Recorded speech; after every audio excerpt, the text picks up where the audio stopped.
ഞാൻ അതിന് രജിസ്റ്റർ ചെയ്യാമെന്ന് പറഞ്ഞിട്ട് ഞാൻ അതിന് രജിസ്റ്റർ ചെയ്തു. രജിസ്റ്റർ ചെയ്തതിൻ്റെ പിന്നാലെ ഞാനും വന്ന് ഉടമ്പടി എടുക്കുകയുണ്ടായി.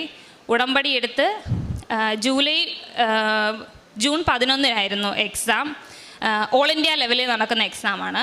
നാഷണൽ ഫോറൻസിക് സയൻസ് യൂണിവേഴ്സിറ്റി എന്ന് പറഞ്ഞാൽ ലോകത്തിലെ തന്നെ ആദ്യത്തെ ഫോറൻസിക്കും അതിൻ്റെ അഫിലിയേറ്റഡ് കോഴ്സിനും വേണ്ടി എസ്റ്റാബ്ലിഷ് ചെയ്ത ലോകത്തിലെ തന്നെ ആദ്യത്തെ യൂണിവേഴ്സിറ്റിയാണ്. നമ്മുടെ സെൻട്രൽ ഗവൺമെൻറ്റിൻ്റെ ആഭ്യന്തര മന്ത്രാലയത്തിന് കീഴിലുള്ള കോളേജാണ്. അപ്പോൾ ജൂൺ 11 ഞാൻ പോയി പരീക്ഷ എഴുതുകയും ജൂലൈ 11 അതിൻ്റെ റിസൾട്ട് വന്നത്. ഞാനാണെങ്കിൽ എക്സാമിന് പോയപ്പോഴും എല്ലാം അമ്മയുടെ കാശ് രൂപം കൈ കരുതിയിട്ടുണ്ടായിരുന്നു. അപ്പോൾ ജൂലൈ 11 റിസൾട്ട് വന്നപ്പോൾ 9ാം റാങ്കോടുകൂടി എനിക്ക് അവിടെ അഡ്മിഷൻ ലഭിക്കുകയും ചെയ്തു.